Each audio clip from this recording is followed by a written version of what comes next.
Proverbs chapter 6 verse 16 till 19। नीति वचन अध्याय 6 वचन 16 से लेकर 19 तक में हम पढ़ेंगे। लिखा है कि 6 वस्तुओं से यहोवा बैर रखता है, वरन 7 हैं जिनसे उसको घृणा है, अर्थात घमंड से चढ़ी हुई आंखें, झूठ बोलने वाली जीभ और निर्दोष का लहू बहाने वाले हाथ, अनर्थ कल्पना घड़ने वाला मन, बुराई करने को वेग से दौड़ने वाले पांव, झूठ बोलने वाला साक्षी और भाइयों के बीच में झगड़ा उत्पन्न करने वाला मनुष्य। घमंड सबसे पहले इस लिस्ट में दिया गया है। प्राइड इतना खतरनाक, इतना घिनौना पाप है कि जिसे परमेश्वर ने सबसे पहले इस लिस्ट में मेंशन किया है। प्राइड की वजह से ही शैतान अपने पद से, अपनी पोजीशन से गिरा दिया गया था। वो पोजीशन जो कि बहुत ही बड़ी थी, हमेशा परमेश्वर के पास रहता था। इतनी ताकत, इतनी खूबसूरती, इतनी बड़ी पोजीशन परमेश्वर ने उसे दी थी, लेकिन उसके अंदर वचन में लिखा है कि प्राइड आ गया, घमंड आ गया, और जिसकी वजह से इतनी बड़ी पोजीशन से, परमेश्वर की उपस्थिति से, परमेश्वर की प्रेजेंस से उसे गिरा दिया गया। लिखा है यहेजकेल अध्याय 28 वचन 17 में कि सुंदरता के कारण तेरा मन फूल उठा, सुंदरता के कारण, और वैभव के कारण तेरी बुद्धि बिगड़ गई थी। मैंने तुझे भूमि पर पटक दिया और राजाओं के सामने तुझे रखा कि वह तुझको देखें। सुंदरता, सबसे पहले वह बहुत ही खूबसूरत था। हम ये जान सकते हैं इस वचन से कि लूसीफर, यानी वो फरिश्ता, वो पहले शैतान नहीं था, वह पहले डेविल नहीं था, वह परमेश्वर के द्वारा बनाया गया एक खूबसूरत एंजल था, बहुत ही खूबसूरत। अब खूबसूरत होना अपने आप में कोई बुरी बात नहीं है। अगर आप खूबसूरत हैं, अगर आप हैंडसम हैं, परमेश्वर ने आपको बहुत ही बढ़िया अपीयरेंस, बहुत ही बढ़िया लुक दी है, तो ये कोई अपने आप में पाप नहीं है। लेकिन इस सुंदरता को लेकर फूल उठना, जैसे वचन में लिखा है कि सुंदरता के कारण तेरा मन फूल उठा, यानी घमंड आ जाना कि वाह मैं बहुत खूबसूरत हूं, और दूसरों को तुच्छ समझना, अपने आप को ऊंचा समझना, यहीं पर सबसे बड़ी प्रॉब्लम की शुरुआत होती है। यानी हमारे अंदर घमंड आना शुरू हो जाता है, और यही वह चीज है जो हमें डेविल के समान, लूसीफर के समान बना देती है। और इस घमंड से परमेश्वर नफरत करते हैं। अगर आप सुंदर हैं, परमेश्वर का धन्यवाद कीजिए कि उसने आपको ऐसा बनाया है। और यही घमंड की वजह से आदम और हवा को अदन की वाटिका से निकाल दिया गया था। जब शैतान ने आकर उन्हें कहा कि आप परमेश्वर के समान बन जाएंगे, उनके अंदर यह भावना आ गई कि वाह हम परमेश्वर के समान हो जाएंगे, उसकी तरह बन जाएंगे। तो इसी वजह से उन्हें परमेश्वर की उपस्थिति से निकाल दिया गया। और फिर नीति वचन अध्याय 16 वचन 18 में भी लिखा है कि विनाश से पहले गर्व और ठोकर खाने से पहले घमंड आता है। विनाश से पहले, गिरने से पहले, ठोकर खाने से पहले घमंड आता है, गर्व आता है। इसीलिए हमें इस प्राइड से, चाहे वो हमारा प्राइड मिनिस्ट्री को लेकर है, चाहे वो हमारे पैसे को लेकर है, चाहे हमारे घर में जो आशीष है उसे लेकर है, चाहे वो हमारे हस्बैंड या वाइफ को लेकर है, चाहे वो बच्चों को लेकर है, चाहे वो किसी भी तरह के पैसे को लेकर हमारा घमंड है, धन दौलत को लेकर हमारा घमंड है, तो हमें इसे अपनी जिंदगी से दूर करना पड़ेगा। क्योंकि वचन में सबसे पहले जो इस लिस्ट में पाप दिया गया है, जिसे परमेश्वर घृणा करते हैं, जिसे परमेश्वर को बैर है, वो है घमंड। हर चीज में जो भी आपके पास है, उसके लिए परमेश्वर का धन्यवाद कीजिए, उसका शुक्रिया करें, ना कि इसके ऊपर या इसको लेकर घमंड करें। क्योंकि अगर ऐसा करते हैं तो वचन में जैसे लिखा है नीति वचन 16-18 में कि विनाश से पहले गर्व आता है। अगर आप गर्व के रास्ते में हैं, घमंड के रास्ते पर हैं, तो आप विनाश के रास्ते पर हैं, आपको ठोकर लगने वाली है। अब यह था सबसे पहला गुनाह जो इस लिस्ट में मेंशन किया है। दूसरा है सिन ऑफ लाइंग, झूठ बोलने वाली जीभ, झूठ बोलने वाली जीभ। अब इस बात को बहुत ही ध्यान से सुना आप। हम अक्सर इस गुनाह को नजरअंदाज करते हैं, हम लोग अक्सर इस गुनाह को नजरअंदाज कर देते हैं। हम सोचते हैं कि बड़े बड़े अपराध या गलत काम ही असल में रियल सिन है या असल गुनाह होते हैं। हर रोज छोटे छोटे झूठ हम जो बोलते हैं, ये सब चलता है, इट्स अ नॉर्मल थिंग।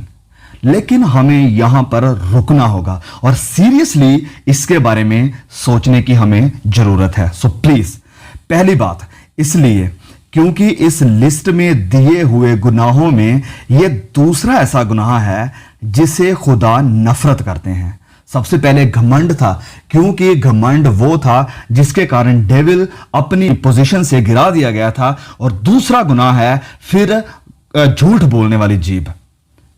झूठ बोलने वाली जीभ इस लिस्ट में यह दिया हुआ दूसरा गुनाह है जिससे परमेश्वर नफरत करते हैं, बैर करते हैं। इसका मतलब है कि यह कोई मामूली बात नहीं है या कोई नॉर्मल गुनाह नहीं है। It's a serious crime in the eyes of a Holi and true God. और दूसरी बात, झूठ जो है ना, ये शैतान की मदर टंग है, यानी उसकी मातृभाषा है। लिखा है यूहन्ना अध्याय 8 वचन 44 में कि तुम अपने पिता शैतान से हो। यहां पर प्रभु यीशु बात कर रहे हैं सदूकी और फरीसियों से कि तुम अपने पिता शैतान से हो और अपने पिता की लालसाओं को पूरा करना चाहते हो। वह तो आरंभ से ही हत्यारा है और सत्य पर, सच्चाई पर स्थिर ना रहा, क्योंकि सत्य, सच्चाई उसमें है ही नहीं। जब वह झूठ बोलता है तो अपने स्वभाव ही से बोलता है, क्योंकि वह झूठा है वरन झूठ का पिता है। वचन 45 में लिखा है परंतु मैं जो सच बोलता हूं। लिखा है कि शैतान झूठ बोलता है और अपने स्वभाव में बोलता है, जिसका मतलब है स्वभाव मतलब ये उसका नेचर है, झूठ ही उसका नेचर है। फिर लिखा है कि वह झूठा है और जितने भी झूठ बोलते हैं वरन झूठ का पिता है। जो झूठ निकलता है, झूठ शैतान की तरफ से निकलता है। और अगर आप झूठ को नॉर्मल लेते हैं और लगातार झूठ बोलते हैं अपनी जिंदगी में, अपने दिन प्रतिदिन की लाइफ में, तो इस बात को जानिए कि आपका पिता शैतान है। You are his child, because लिखा है कि झूठ का पिता शैतान है। फिर संत पौल इसी चीज को लेकर लिखते हैं इफिसियों अध्याय 4 वचन 25 में कि इस कारण झूठ बोलना छोड़कर हर एक अपने पड़ोसी से सच बोले, क्योंकि हम आपस में एक दूसरे के अंग हैं। झूठ बोलने की हमारी कोई भी वजह हो सकती है, लेकिन आइए इस सिन से, इस गुनाह के बारे में सीरियसली हम सोचें और इसे अपनी जिंदगी से दूर करें, इसे अपनी जिंदगी से, अपनी आदतों से निकालें। पहली बात, क्योंकि ये शैतान की लैंग्वेज है। ओके, पहली बात इसलिए क्योंकि ये शैतान की भाषा है। This is not a language of God, this is the language of the devil. ये शैतान की भाषा है। और दूसरी बात कि हमारे पिता इससे नफरत करते हैं। क्यों नफरत करते हैं? क्योंकि वह सच्चाई का खुदा है, क्योंकि हमारा प्रभु यीशु सच्चाई है। उसने कहा कि राह, सच्चाई और जीवन मैं हूं। झूठ कौन है? शैतान है। और अगर आप झूठ की प्रैक्टिस करते हैं तो आप शैतान के नक्शे कदम पर चल रहे हैं, उसकी भाषा को फॉलो कर रहे हैं। सच्चाई प्रभु यीशु है, हमें जरूरत है उसकी भाषा फॉलो करने की, यानी प्रभु यीशु को। सो यह था दूसरा गुनाह। तीसरा, निर्दोष का लहू बहाने वाले हाथ। निर्दोष यानी इनोसेंट, यानी बेगुनाह, जिसकी कोई भी गलती ना हो। आज के हमारे समाज में, आज हमारी सोसाइटी में बहुत से बेगुनाह लोगों का लहू बहाया जाता है, जबकि जो गुनहगार होता है, जो अपराधी होता है, जो क्रिमिनल होता है, वह पैसा देकर या किसी बड़े इंसान की मदद से आजाद हो जाता है।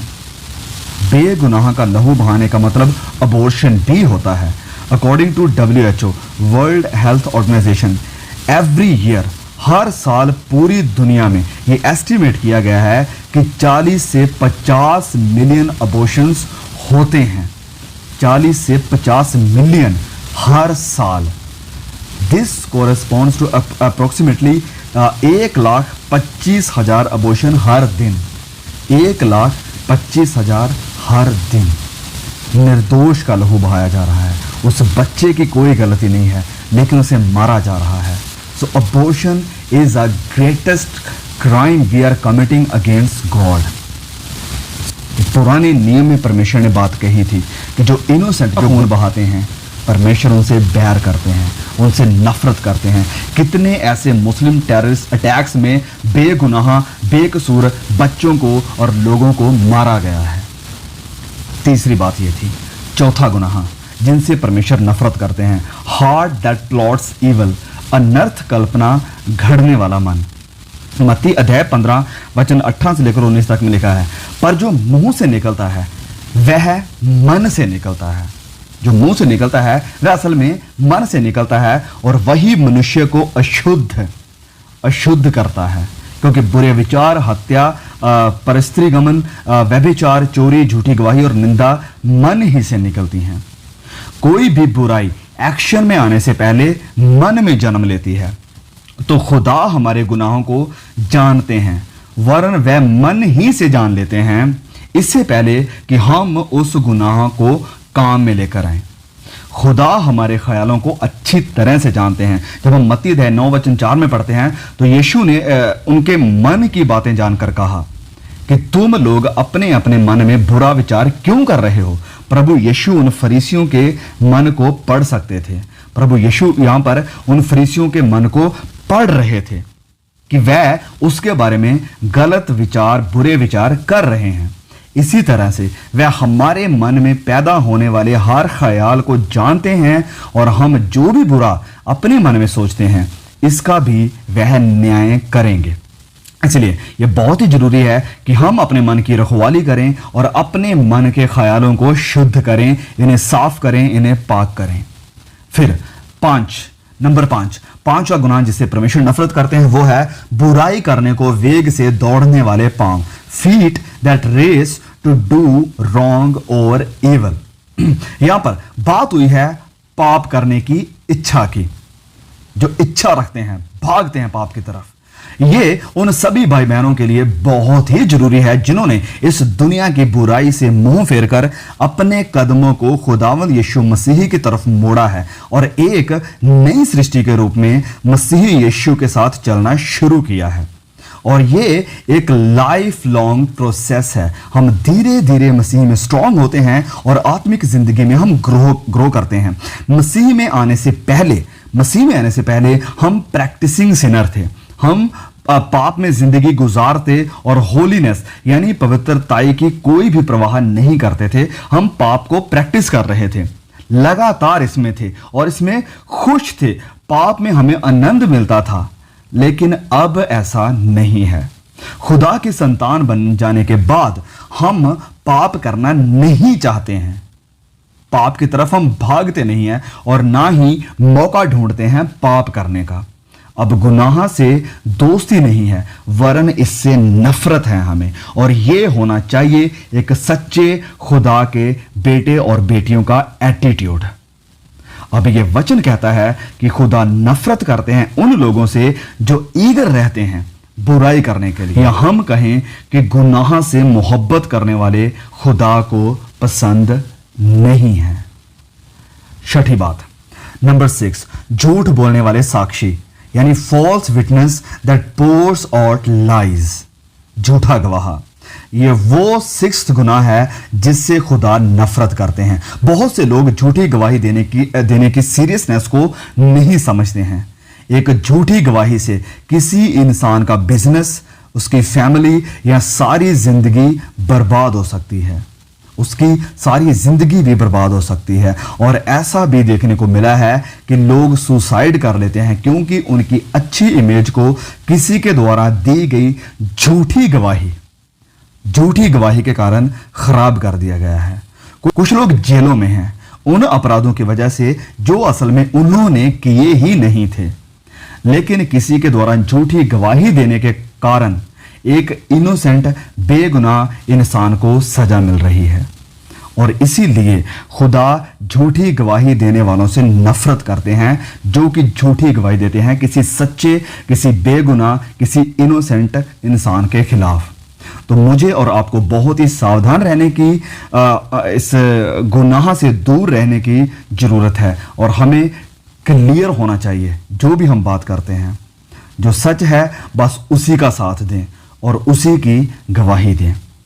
ये हैं वो 6 गुनाह जिनसे खुदा नफरत करते हैं, जिनसे वह बैर करते हैं। सो लिखा है कि 6 वस्तुओं से यहोवा बैर रखता है, वरन 7 हैं जिनसे उसको घृणा है। अब यह 7वीं बात क्या है? लिखा है लास्ट में कि भाइयों के बीच में झगड़ा उत्पन्न करने वाला मनुष्य, a person who sows discord in a family, वह इंसान जो एक परिवार में झगड़ा पैदा करता है। फैमिली में, परिवार में झगड़ा उत्पन्न करने वाला मनुष्य। इससे खुदा नफरत करते हैं, घृणा करते हैं।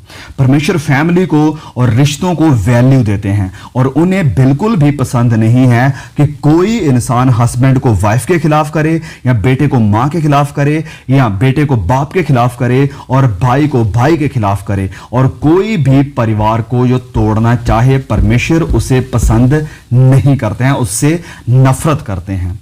हम में से कोई भी जो प्रभु यीशु पर विश्वास करता है इस गुनाह का अपराधी ना हो कि हमारी वजह से किसी परिवार में झगड़ा या विवाद पैदा हो सके।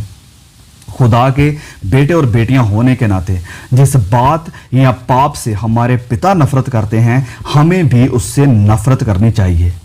अब सुनिए मेरी इस बात को, जब हम परमेश्वर की इन बातों पर ध्यान देते हैं, अगर हम इन 6 या 7 गुनाहों से नफरत करना सीखते हैं, तो हम खुदा से सिर्फ आत्मिक आशीष ही नहीं पाएंगे, वरन अपने समाज में भी एक अच्छी गवाही बनेंगे और हम जेल जाने से या किसी और सामाजिक बुराई से बच सकते हैं। पवित्र बाइबल में दी गई अपने स्वर्गीय पिता की बातों को मानना हमारे लिए बहुत ही बेनिफिशियल है। आइए उन बातों से नफरत करें जिनसे हमारे खुदा नफरत करते हैं, और उन बातों से प्यार करें जिन्हें वो प्यार करते हैं। I hope you found this video helpful. If so please इस वीडियो को शेयर जरूर करें अपने भाई बहनों के साथ, अपने रिश्तेदारों के साथ। बहुत जल्द मिलते हैं एक और नए वीडियो के साथ। तब तक के लिए प्रभु यीशु हम सबको संभाल के रखे। God bless you all.